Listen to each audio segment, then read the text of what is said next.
in listen-only mode. Well, good evening, everyone. This is Thomas McKenty coming to you live from Chicago. Boy, is it cold, but it's always cold here, isn't it? But it's nice and warm indoors, and tonight I'm excited to help bring to you Saving Memories Forever, an advanced workshop. This is a brand new presentation, especially for those of you that are already using Saving Memories Forever and want to go the next step with it. And even if you're not using it yet, I think this will give you an idea as to what the full capabilities of Saving Memories Forever are. What I'm going to do is I'm going to bring on Harvey Baker, one of the co-founders of Saving Memories Forever. And Harvey, are you there? I am, Thomas. Great. Well, listen, I'm really excited about this. You told me before when we were talking that there's some features here that even I haven't seen, so that's why I'm going to stay glued to this presentation. I'm going to turn everything over to you, and just shout out if you need me, okay? Okay, sounds very good. Thanks everybody for coming to this latest webinar. And as Thomas said, I'm pretty excited about this too. I mean, there's a number of things that we've come up with recently that are brand new to both Saving Memories Forever and I think in some ways the world. I know that sounds a little grandiose, but it really seems like there's some things that are really interesting about what we have. There are two other webinars that are coming up. I'll tell you about them now. So we have a beginners webinar that I've been running a couple of times already. So it's not a first timer like this one is. That's going to be on the 13th of March at 7:30, and Thomas will host it again. And then we're having a webinar. Saving Memories Forever is having a webinar on celebrating a life that Thomas will do on the 20th of March at 7:30. Both 7:30s are Central Standard Time. We Saving Memories Forever sponsors or gives these webinars in hopes that you will sign up for our system. But if you don't, we hope that you will record the stories. At the last two Roots Techs, there's been a real emphasis on recording stories, and we went to the developers meeting prior to Roots Tech, but I think this has been said in other places. And Dennis Brimhall, the president of Family Search, said that one of the elders in the church had talked to him about filling in the dash between the birth and the death date, and that's what the stories do. Recording of this webinar, plus the ones that both Thomas and I are doing, are on our website. This one will be up tomorrow. Thomas also has a free ebook, Preserving Your Family's History and Stories, on our site. I expect that most of you are familiar with our system, and I'm not going to take much time with the signing in and getting started thing. There are many features and options you may not have used that we'll go over. Then we'll start looking at other ways to use the system. You have in your hands with your smartphone a recording studio, and with your computer a powerful audio engine that's built around family history but has many other uses. I'm going to talk about a couple here, but there's really no limit on how you can use this, and I'd like this session to be interactive, and I've asked Thomas to interrupt with questions he thinks are important, so feel free to ask. Try to take note of the slide heading so I can know which one you are asking the question about. And I have about 45 minutes of material, so what I think is there'll be plenty of time to ask questions at the end, and Thomas will moderate that for us. So with that said, let's get started.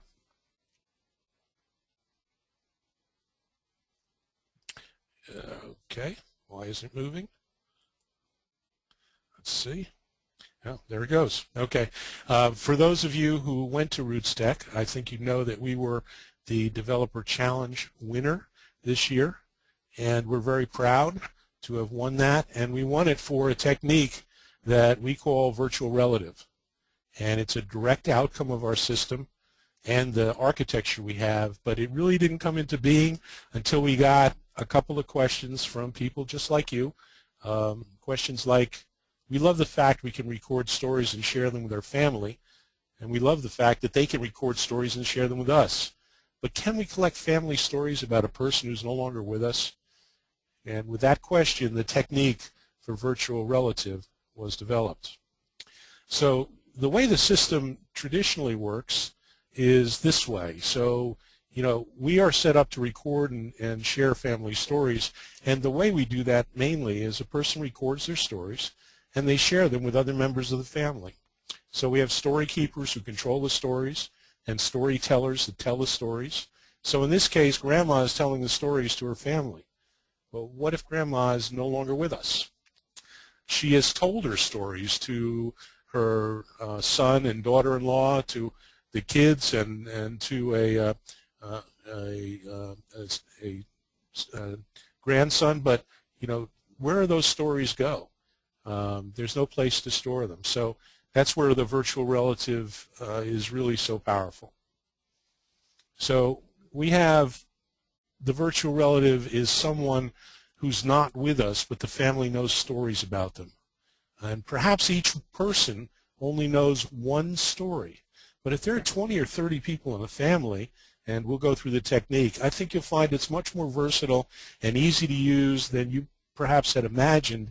And with 20 or 30 people, each one telling one story, you can have a pretty good view of that virtual relative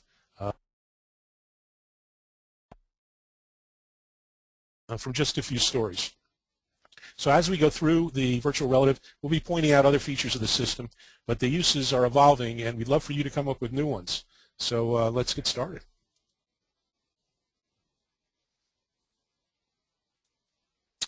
If I could make the system go, there we go. I'm having a little problem with getting the slides to move, so just give me 1 second here. Okay. So let's get started with virtual relative. How do you get started? What is the first thing you need to do? Well, you need to sign on to the system as a virtual relative. So here's the website. You can do this on the website, or you can do it on the app. And you all know the website address is at the bottom of every slide. And this opening website page for us, the home page, has a lot of great information. Not being immodest about it. And you can look at the How It Works tab on the ribbon going across the middle, and there is a description of virtual relative and the process. So you can use this, or you can send it to others to refer to as we're going through the process. So the first thing you're going to want to do for the virtual relative is sign up. So you have to have a separate account for the virtual relative in order for this to work. They can't be part of your account. So you may have an account on Saving Memories Forever, but this is a separate account, and I'll explain how that works.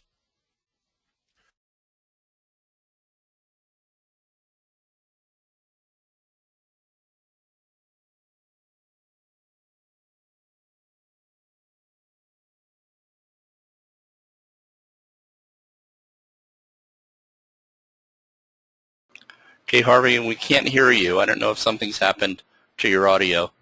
Yes, something did happen to the audio. Great. I have a little cold, and I've been muting myself. You've been coughing. Okay, you're just like me. Yeah. Okay, sorry about that. Go ahead. Yeah, thank you. I'm sorry about that. So I don't know where I left off, but let me just start here with the screen. So your virtual relative, you don't want to have as part of your own account. So you may be recording your own stories. You may be recording the stories of your wife and your sons and daughters. You don't want this as part of your account. There are special reasons why you don't want this as part of your account. So what we suggest you do is set up a fictitious email. In this case, we have the first name Grandma, and the last name is your family. And we suggest that you use something like grandma@yourfamily.com, or in my case, Harvey Baker at harveybaker.com, or something like that. Now, the reason why we do this is completely a fictitious email address. The system requires an email address. It needs to look like one, but we don't want to be spamming people whose email might be the same. So if you put this as grandma@gmail.com, I will bet you there's a person who has that as their email address, and we'll start spamming them with stuff that we're sending out to people. I don't want to do that. So make it this way. Make it grandma@yourfamily.com or Harvey Baker at harveybaker.com, something that's easy for you to remember, but it's completely fictitious. And then your password, you need to make your password something that's easy to remember. Penny may be on the line today, but we were working through an issue she had on her cell phone, and it turned out that she was using a lot of characters in her password that it appears, I haven't quite tested it, Petty, so we haven't gotten there, but it appears the iPhone either doesn't do them correctly, or my system doesn't recognize them. So don't be cute about the password. I use forever for almost all my passwords. And when I reset your password, which I can do on my system, I use forever. So you can just know that's what's going to happen. But pick something that's easy for you to remember. And then your account type, you can be free or you can be paid. If you are free, you will see why you want to have a paid subscription. If you hit the paid radio button, you will be able to use your promo codes at this point. So then you must check this checkbox. I've accepted the terms of use. You can look at them if you wish. Basically, they say we won't share your stuff with anybody, but you know you need to check that box and then register now. And now you're ready to go. So what do I mean you're ready to go? Well, I'm going to have to bring this up again. There we go. So how do you get people started? First of all, you immediately can start recording stories for Grandma. These are the stories that Grandma told you, the stories that you know about Grandma, however it is. But the power of this is you can have everyone who knows those stories download the app, and then they can start recording stories about Grandma and put them in the same place. And in that way, you can get, if it's one story from every person, as I said, you have 20 or 30 people, that's a lot of stories you got to start with. So after a person or yourself has recorded a story, they need to go to the website, not right after, but at some point in time, they need to go to the website and sign on to the system and tag the story with their name.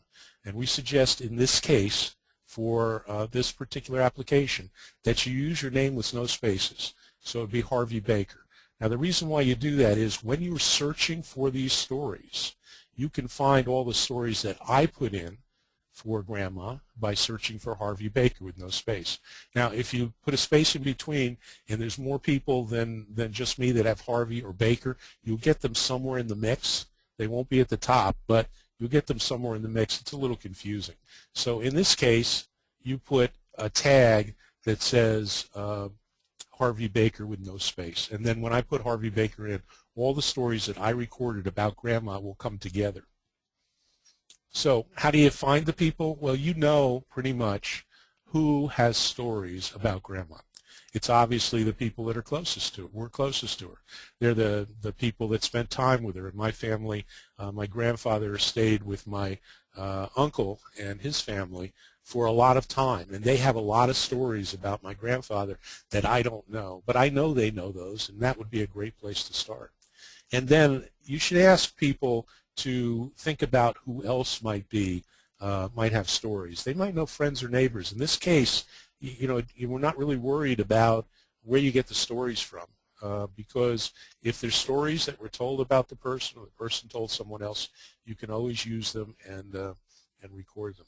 And then the other thing is that this is something that you can use anywhere, anytime. So if your relations are scattered all over the country, they all download the app, they all sign in as grandma@yourfamily.com with a password of forever. They all can record stories. They can do it at the same time. Doesn't make any difference. So you can see the power of this is, you know, you can get this started and you can get a huge amount of information about someone that's no longer with us, and you can get the best thing, which is you can get stories that you've never heard before.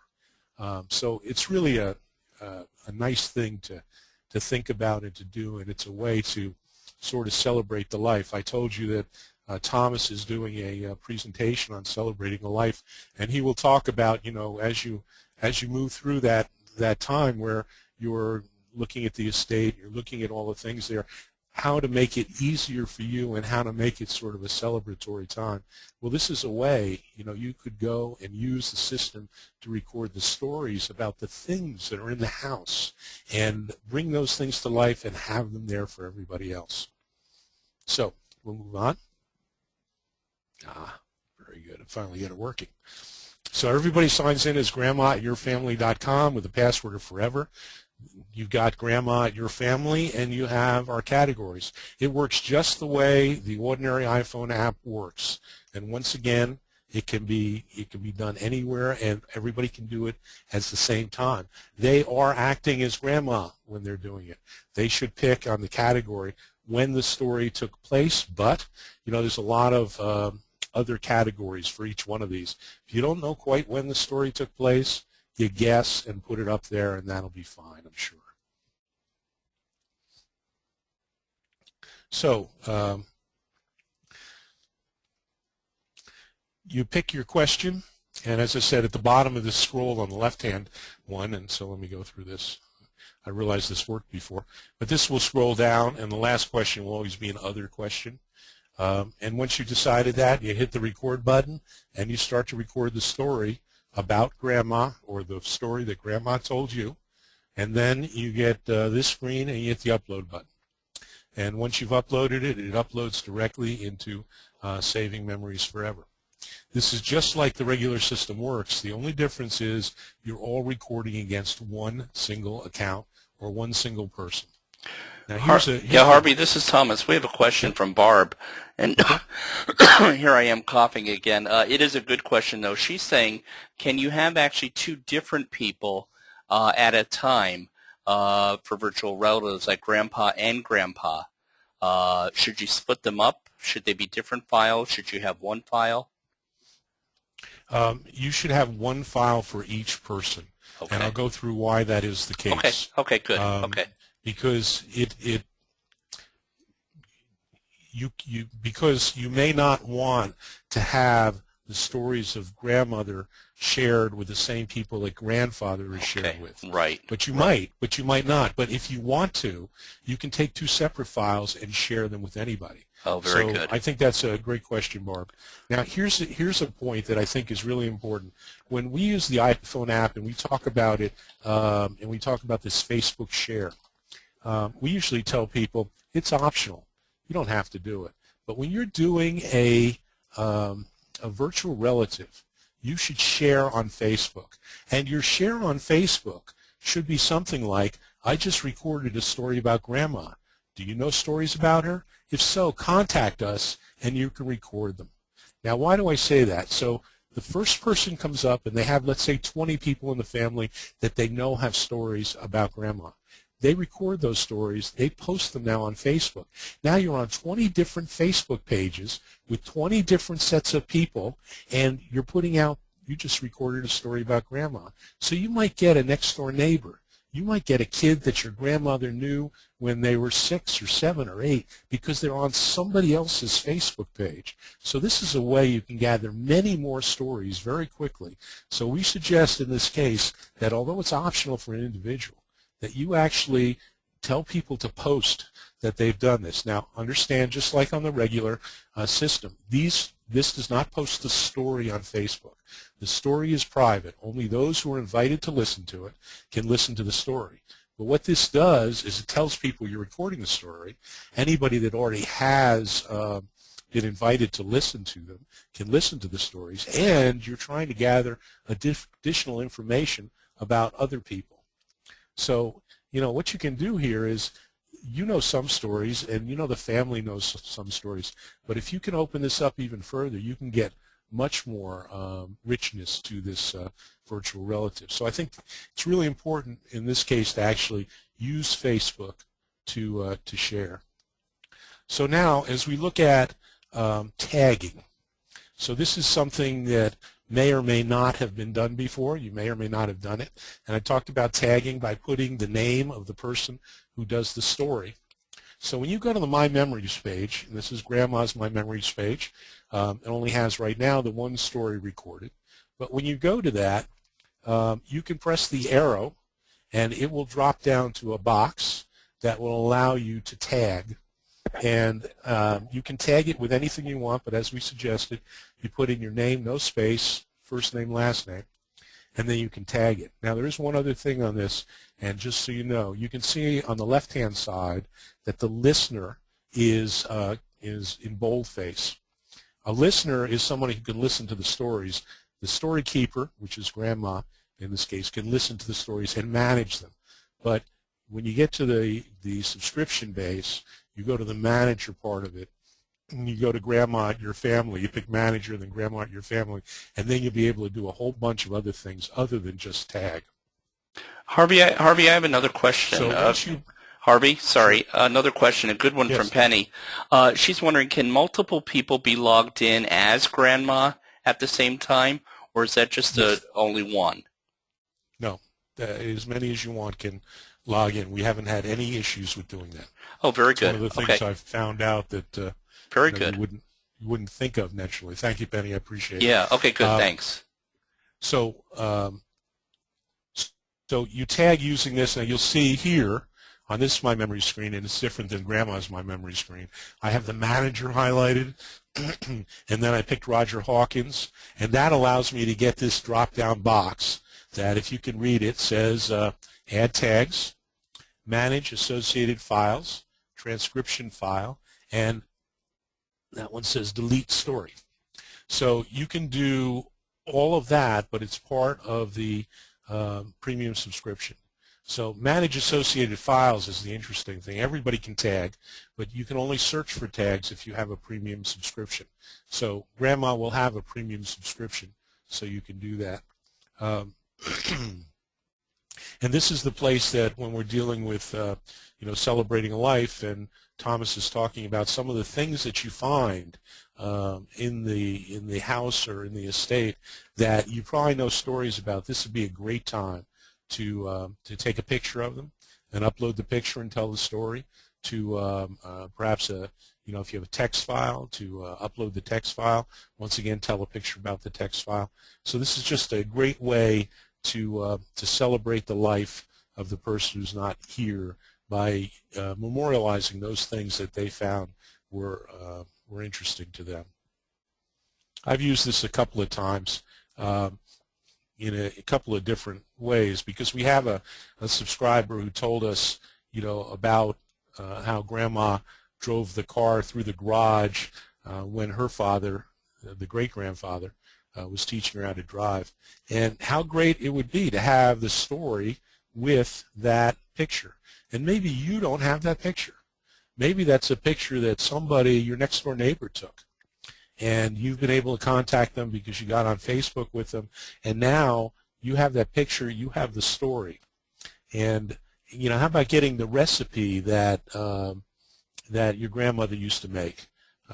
It's a great way to celebrate a birthday in the future, so you remember them.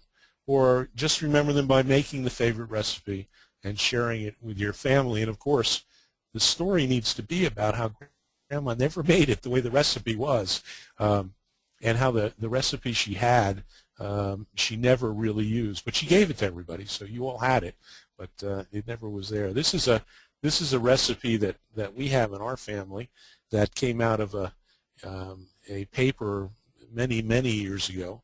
It's been handed down from generation to generation, and we finally digitized it just before the sauce was poured over it and destroyed it. So we no longer have the original, but the great thing about digital copies is as long as there's enough backup, it will always be there. So this actually is the recipe that we use for brisket all the time, and it's a great barbecue recipe, and I'm not giving it out to anybody, but it was in the Fort Worth Star-Telegram years and years and years ago.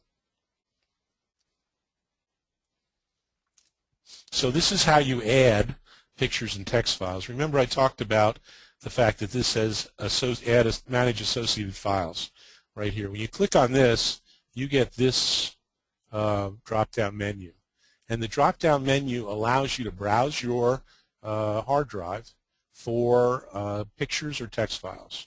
So in this case, I found an image that I wanted to bring up.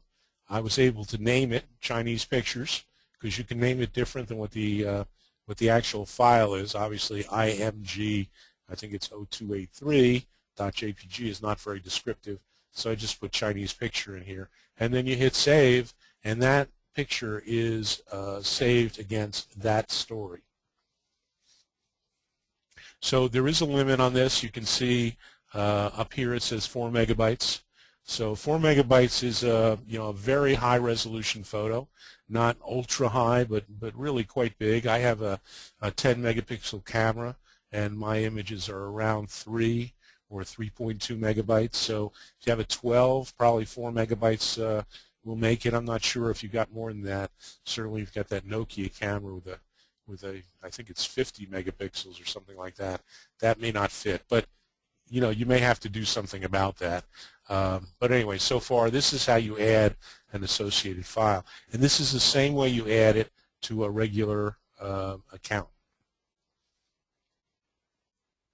So once you have added it, this is what happens the next time you come to add an associated file.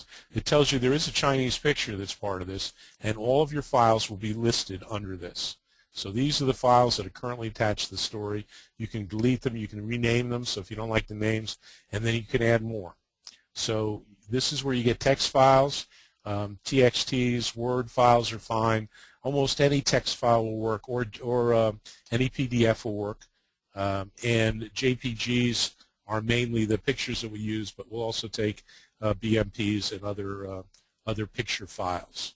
So that's what it looks like.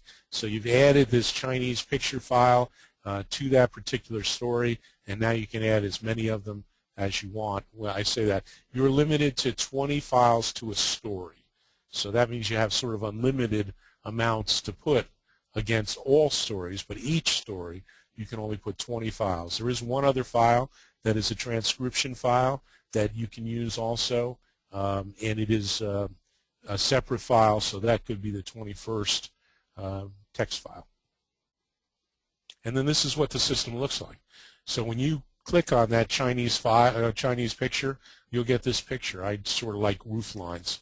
So, but we like people to make sure they store any photos that they're uploading so that they have a backup. We keep track of and we make sure that the stories you record are there and that you can download them, and we'll go through that in a couple minutes. But pictures and text files, you should always have a backup. They came from your computer. You should always have a backup of those. One thing you can do with the associated files is use the transcription as a way to take a story in one language and read it in English as you listen to the person speaking in another language. So, you know, if you're dealing with your grandmother or your great-grandmother, she might have been from Europe or from some place that they didn't speak English. You can send out the information on how to log on to the system and how to download the app to people in other countries that don't speak English. They need to be able to read English, but they don't need to speak it, and they don't need to record their stories in English. That gives you a slight problem, obviously, which is, you know, when you want to listen to them, somebody has to translate them. But usually there's somebody in the family who knows the old language and can do a transcription, and then you take that transcription file and you print it out and you read along while the person is talking in another language. You'd be amazed at how much you can get from hearing the emotion and what they're saying, even though you're not a word-for-word translation. So you can do that with the transcription. And so as I said, excuse me just a second. As I said, any place in the world that somebody can get to the internet, they can record stories. And then you can read the stories on your system. Once again, this is the same way it works for an individual, but the fact that it does this and you can go wherever you need to go is you know, a really great feature of the system.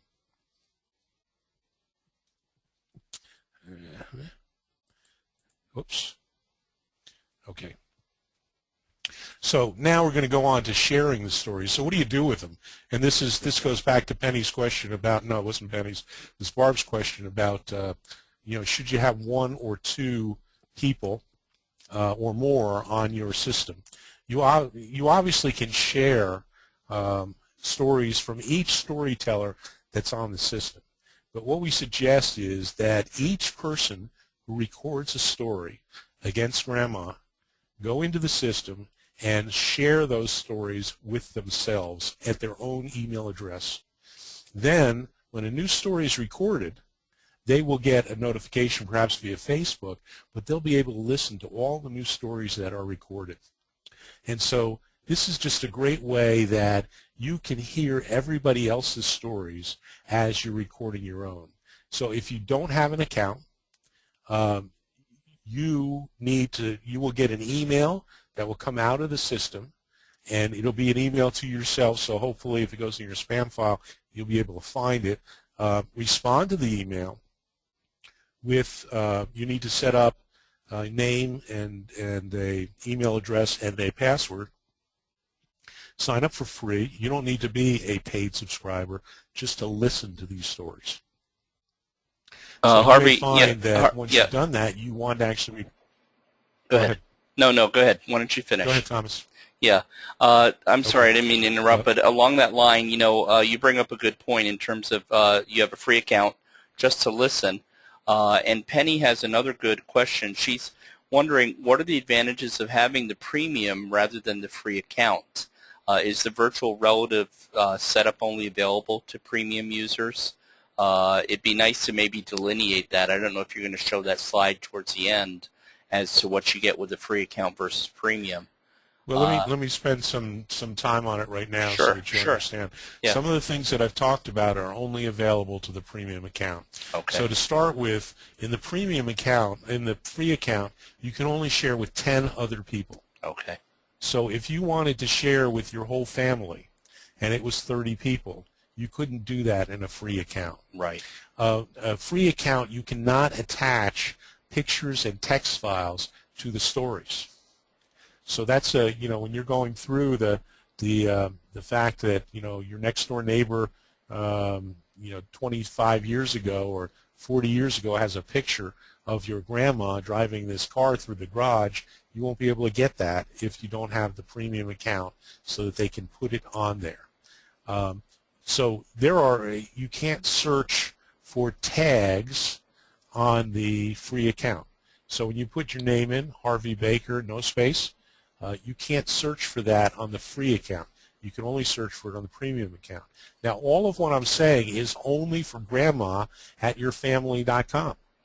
Once you have grandma set up, you don't need to have anybody else set up unless they want to do the things that are part of the premium subscription. Yeah, that's a good overview, and that really clarifies a lot of it. And then finally, before I stop interrupting you, Barb has another good follow-up. She's wondering when you let other people log in, and they're wondering, can they delete files?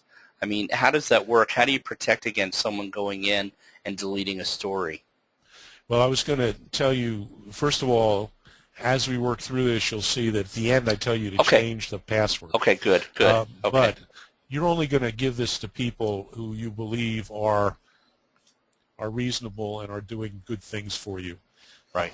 You're not going to give it to people who are going to put stuff on it that you don't want, stories that are obscene or something else. You don't want those, obviously. You hopefully don't have people like that in your family. Right. You can delete those stories. That's not a big deal. Now, it is true that once you open up this, the person can do whatever they want. They can delete stories. However, no stories go off the system. So when I say that, what I mean is every deleted story is still stored on the system, and I can retrieve all of them. So if that happens, if somebody comes in and they delete all the stories, I can bring them all back, and we can change the password, and it won't be a problem. But in this case, this is the only way to get to a point where you can do this kind of thing that I think is unique anywhere. Being able to do this from wherever you are with very little effort to create and to find people that you have no idea that they had stories about your relative. I don't know that you can do this any other way. Right. So two things. First one is be careful about who you open up the account to. And then if by chance something happens, I can fix it. So we aren't worried about it. Or I should say we can fix it because we do have other people that can do it too, but I can fix it. That's all we have pending, so thanks. Okay. So actually, this was the slide that I was going to discuss that. The one issue is when a person has access to another person's account, and this is true if you decide to open up your own account to somebody else, they can do all the good things, but they also can erase stories, and they can record stories you don't like. So change the password when you think you've gotten all the stories that you're going to get. How do you do that? Fairly easy. you go into the My Account portion of the My Memories screen, and on that it allows you to change the password. And talking about something else the My Account screen does also, which is really interesting in another way, but for right now, the My Account, you can change the password on My Account. And so if you get somebody who comes to you, a week, 2 weeks, 10 weeks after and says, I got this great story about Grandma, can I put it on? You have a couple of ways to do that. You could obviously record them yourself and put them on because you have access to the account.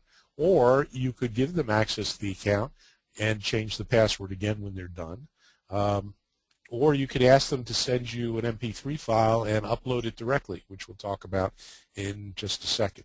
But it is important that at some point in time, not leaving it open forever, that you change the account, the password on the account. And I didn't realize that Barb was my straight person on that. So here's how, once you get to the My Account screen, this is the screen that actually will change the password. So this is a drop down, and here's where you change the password. You can change it, confirm it, and then it is changed in the system. Now, another thing that you'll see here is the ability to change your subscription type. So I have this set up, this particular one is set up as a lifetime membership, and so this person, it's not a person really, it's just the Saving Memories Forever ideal family. So this person is set up as a lifetime member, and so they never pay anything more than they paid before. But also, under the subscription information is a box to update to the premium. When you do and you click that box, it's not there now because it's already taken care of, but when you do and click that box, the next screen will bring up a promo code. And we have a promo code for this webinar. I'm going to reopen the SMF webinar, and so it'll be $20 for a year. So if you decide to do the virtual relative for anybody, it's going to be $20, and you'll go through and do this way. Now the other thing that's on this screen is, and this is another thing that only premium people can do for no additional money, is export files. So this is really important because you want to have backups of what you do. In this particular, when you press export files now, you will be able to export your files to your PC. And here's what it looks like. So these are the exported files. They're compressed. You see that each storyteller, and in this case it'd just be Grandma at your family. Grandma, your family is what I set her up at. You just have a folder for Grandma, your family. This one has the 5 people. When you click on Jean Hawkins, it will give you a set of folders that are the categories or the ages of for each one of the question types. So you'll have the categories. Whoops, just lost that. So you'll have the categories. Lost my pointer. There it is. So you'll have the categories underneath that, and then from the categories you'll have each question will have a file folder, and then when you look at that file folder you will see each story. So you will have a complete archive of all the stories that you have recorded about Grandma at yourfamily.com. So if you wanted to, at that point in time, sitting on your computer, you can use any CD burning software, and you can burn that for anybody that you'd like to have it, who perhaps does not have access to the system, or for some reason doesn't want to sign on to the system. You could send them all the stories. They could have them on a CD. They're still organized the way in which you'd like them organized. So, I think that would be a great present for somebody who is not on the system. So we suggest with the premium service you can download these whenever you want. The whole archive downloads each time. There's not a, these are all the changes, or you go down and you pick them. They all download at once.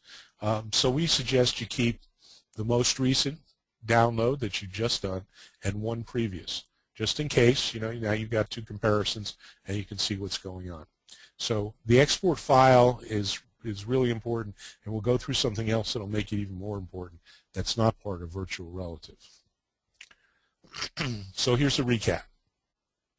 Sign up for the premium subscription. Invite your relatives to record. We've already talked about all the things that's under there. Tell others via Facebook when your stories are recorded, download the files to a CD. It's much easier than doing it any other way. So I would suggest that this is a real boon for those people who would like to capture information about someone who's no longer with us. And I would like to say that it's not just, somebody that's just passed. You will find, as I said, when you go out and you ask people, you may find 20 people that know one story. Having 20 stories about a relative is a great start, and will give you some great information. And so you never know how many people have stories. And if you use this technique, you may find that you can go back not only to the recent past, but much further back in time. And I'll just say that another thing that people who are genealogists and find anecdotal information, they can use this in order to create a CD for the people who they're working for. They can record the story themselves, and they can set it up so they can play it, they can share it with everybody, or they can actually just burn a CD and give it to them. So that's what you get. You may never have seen the pictures and text files you're going to get, and you're going to meet some tremendous new people through Facebook from this viral reach. I mean, what happens when you find that 6-year-old who lived next door to your grandmother and knew her real well and now is 35, and you never even knew they were around? And then I think most important is the ability to share this memory. That should have said loved one rather than loved on, with the future generations. So that's the virtual relative. And now we're going to go into some other things that are kind of interesting. So Thomas and I have talked about, and really everybody talks about how fragile tape is, and even film. And we always say you need to digitize it. And we give it ways. In Thomas's book, he has a whole bunch of ways you can do that. In his webinars, he also talks about ways you can do that. We always say you can do it yourself, but it's a little hard. You can have somebody else do it, but here's a really easy way that came up because somebody asked me another question about transcription. So you can digitize using Saving Memories Forever. How do you do it? You got a cassette. You got a cassette player. You put the cassette in the cassette player, you press play, and you record with your phone what comes out. And it automatically uploads in digital to our website. And then if you take it and put it on a CD, you have the digitized version of this cassette deck, this cassette tape, and you've made a great copy. You need to be a little careful about the speaker and how much sound it puts out, because these older pieces of equipment are not very accurate. There's usually some hiss on the tapes. You may want to take that out at some point in time. The only downfall of this, or the only problem with this, is the app can only record 10 minutes at a time. But it's so easy to use that you record 10 minutes on the cassette, you back up about 10 seconds, record another 10 minutes, back up about 10 seconds, record another 10 minutes. So in the hour that the cassette is playing, that you've now captured 6 stories in that hour. It will probably take you like an hour and 10 minutes. So what a great way to turn it into a digital format without having to put, the output of the cassette deck into the input of your computer. Find a program that'll do it. You can do it automatically with Saving Memories Forever. So that's one that, that came out of another question about transcription that, we were working on, and all of a sudden this thing just popped out. It said, well, you could do this. It's pretty easy. So here's a feature that we are adding, but you can use it now. And the idea is that we can save, just like with the virtual relative, which is a form of many recording for a few. So how about the celebrations in your life? Would you like to capture stories about the bride and groom on their wedding day, or the retiree as he retires, or the birthday girl, or we would say in this, and we're going to put this into our categories, but it's not there yet. But it doesn't mean you can't use it. You can still use it right now. Our categories are simply going to have a category that's going to be special celebrations or special occasions. And underneath it is going to be birthdays, retirements, weddings, and confirmations. And when you record these under those, it'll just say story 1, story 2, story 3, story 4. But you can pick any question to do that, or let people record against all the questions that are there, and they can create this. And here's the really interesting thing about this, at least as far as I'm concerned, is once you're done, you can create a CD. You can hand it to everybody there. This isn't one of those ones like the virtual relative where you want people to constantly come back and forth. A lot of these people will be friends and neighbors and that kind of thing. They won't be in the family, so you could let them listen to the whole stories, but you're probably not going to want to. But when you're done with either recording before or recording during, what did you think of the retirement party? Or after, boy, I had a great time, I really, really appreciate it. What do you do then? Well, you take the account that you've created for this celebration, and you can change the email address in the My Account screen so that you can give it to the person that you had the celebration for. So for instance, we have a friend who's part of Family Search. He's coming to Illinois, I think, in 2 months.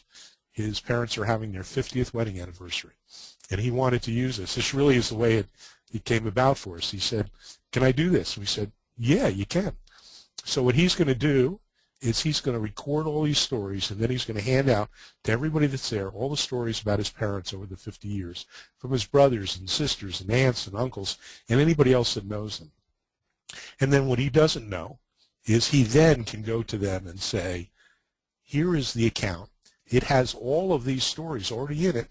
Now, would you record your stories on it so that we can have them?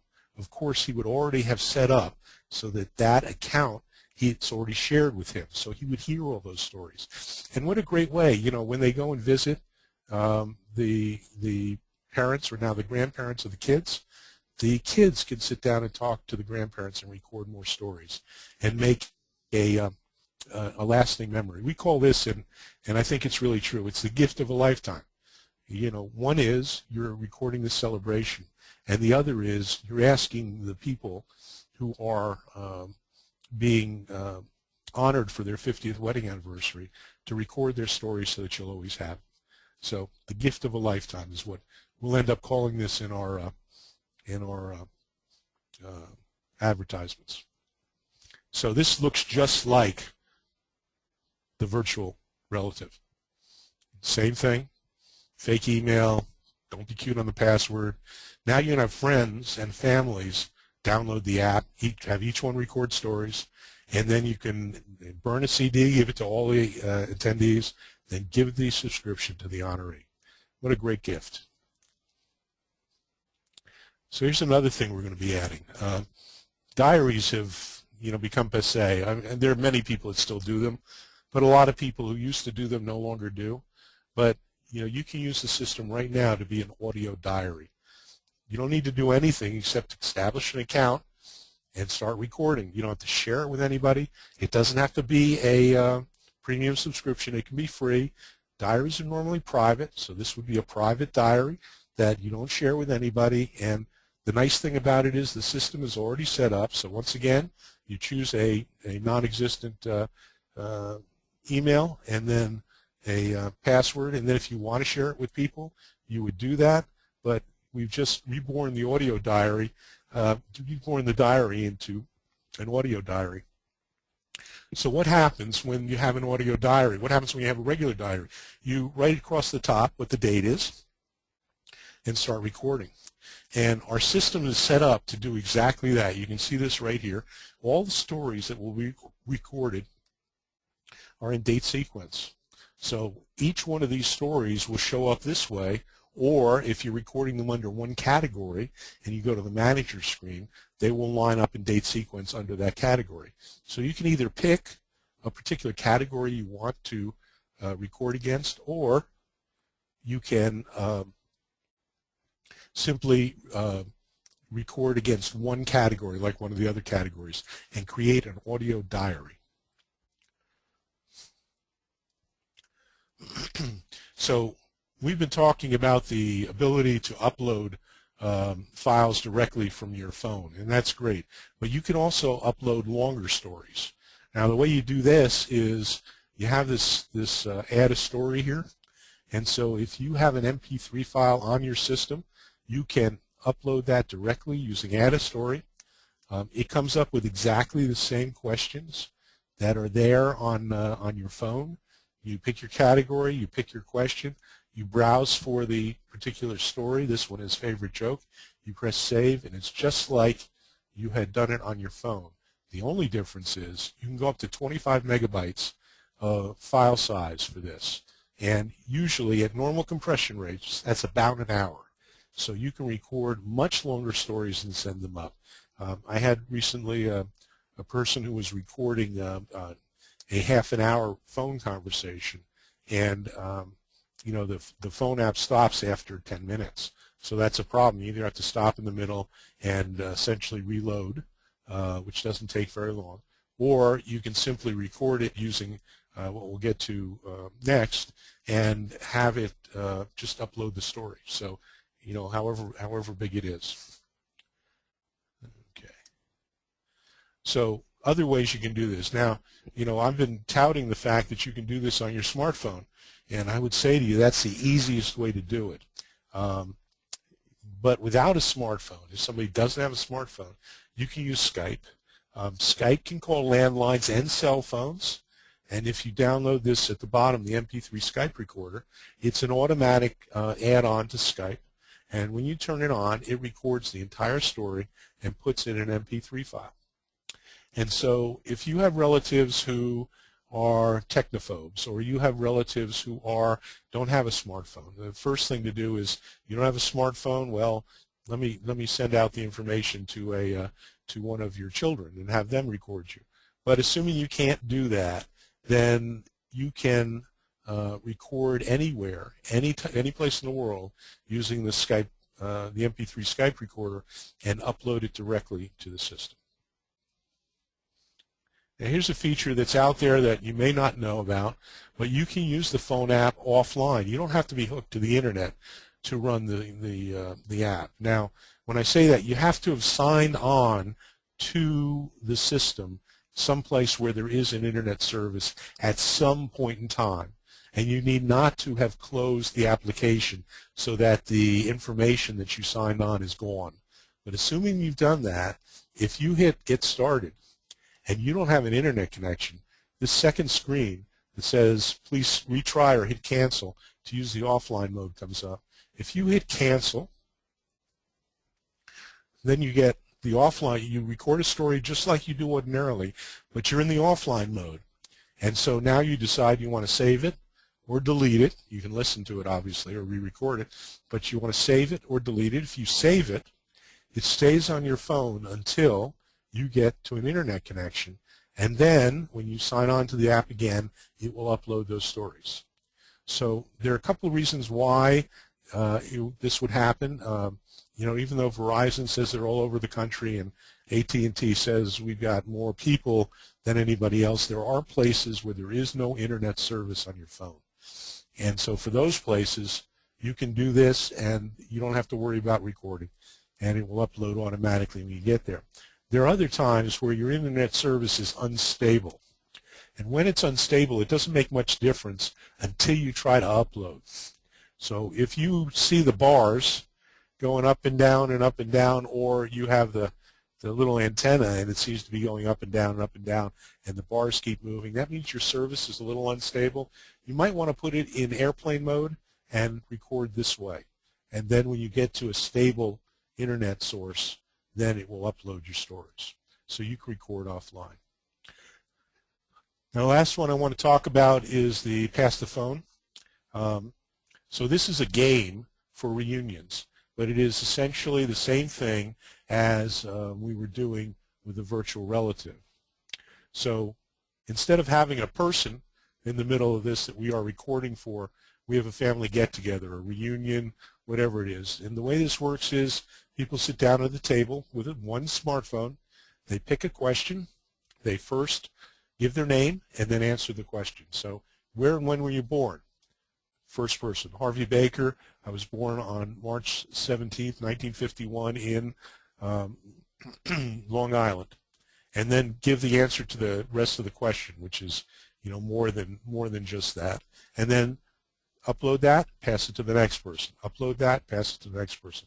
Set up the family get-together as a fake celebration, if you will, and you can do the same thing. But this is a game you can play at every reunion. You can get the kids involved. It'd be a nice thing to do. So we have an issue, which is how do you pass down your stories? And here's the thing that I take away from what I can do. If you give other people your login information, the stories, they can pick them up if you're not there anymore. You can also change the account and switch usernames and passwords and give them to other people. You can put on your sign-on, your password, in your final paper so you can make your wishes known. So this is a big problem for everybody who deals with digital information. How do you make sure that the right people are getting it? And you have to take, the person who has the account has to take some active role in this. So, quick review of what we've done. Talked about the virtual relative, talked about digitizing analog audio using Saving Memories Forever, celebrations, audio diary, longer story upload, recording long distance, offline usage, pass the phone, and passing down your stories. So I've taken longer than I thought I would, but I will tell you at RootsTech, Judy Russell, the legal genealogist, gave a great presentation. You all ought to see it on the rootstech.org site. If you do, you'll see she said it only takes 3 generations to lose a piece of oral family history. Her charge to everyone was record the stories. What she meant by that is teach them to your children word for word. I couldn't do that with my kids, so I'd rather record them. So anyway, Judy says this, and I think she is absolutely right. A couple of reviews. You've already seen these before. Not a big thing. A couple of common questions. We've talked about most of these. And so I'll open it for questions. Thomas, are there any questions? I do have a few more, and then we'll draw the winner for our $25 Amazon gift card. So basically, I have 2 here. Caroline is saying, can you do more than one story offline and upload all of them later, or is there a limit? There is a limit, but I don't know what it is, and the reason I say that is because your phone has X amount of memory on it. Right. And that's the key. So I don't know how many apps you've downloaded, how many stories you downloaded. I have tried up to about 5 and haven't had any problems on my phone. You should use the offline storage sparingly. Right. But I believe you can use it for just about everything Right. that you have, because I believe you can record more than Right. 5 stories or more than an hour's worth of audio without any problem. Good. And Penny has another great question. She's had some great ones tonight. What if a story doesn't fit a category that's listed? Can we customize or create a new category? The file structure that we've put together is based on the categories, the questions, and then the question number. However, so at the end of every category, at the end of every question that's out of every category is an other. And so you record those stories that don't fit in the other category. And in that other category, then you use the tagging function to tag it with what is most meaningful to you.